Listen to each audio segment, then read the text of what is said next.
ক্ষমতার পালাবদল ও সংখ্যালঘু নিরাপত্তা নির্বাচন কি আস্থার বার্তা দেবে?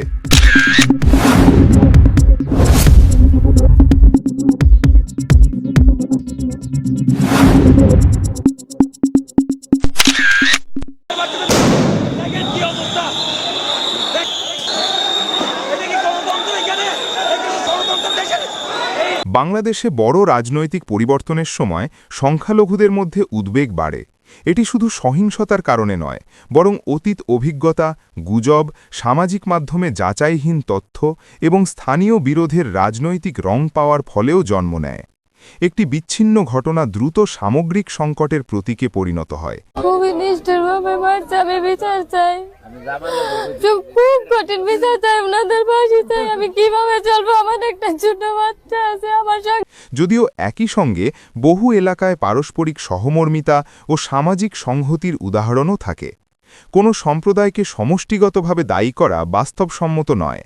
রাজনৈতিক স্বার্থে সংখ্যালঘুদের কখনো ভোট ব্যাংক, কখনো দোষারোপের লক্ষ্য হিসেবে ব্যবহার করা হয়েছে। এ সত্য অস্বীকার করা যায় না। দায় ব্যক্তির অপরাধে, কোনো ধর্ম বা গোষ্ঠীর নয়।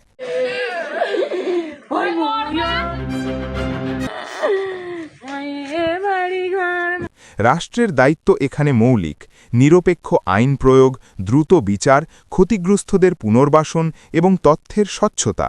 শুধু টহল বা ঘোষণা নয়, দৃশ্যমান ন্যায়বিচারই আস্থা গড়ে তোলে। পাশাপাশি রাজনৈতিক দলগুলির সংযত ভাষ্য ও বিভাজনমূলক রাজনীতি পরিহার করাও জরুরি। এই নির্বাচন তাই দ্বৈত বার্তা বহন করে, ঝুঁকিও আছে, সম্ভাবনাও। যদি আইন শৃঙ্খলা নিরপেক্ষ থাকে, গুজব নিয়ন্ত্রণ হয় এবং সামাজিক সংহতি সক্রিয় থাকে, তবে সংখ্যালঘুরা বলির পাঠা নয়, বরং সম অধিকার সম্পন্ন নাগরিক হিসেবে নিজেদের নিরাপত্তা অনুভব করতে পারবেন। আতঙ্ক কমানোর একমাত্র টেকসই পথ হল ধারাবাহিক ন্যায়বিচার ও দায়িত্বশীল আচরণ। রাষ্ট্র, রাজনীতি ও সমাজ তিন পক্ষের সম্মিলিত উদ্যোগেই তা সম্ভব।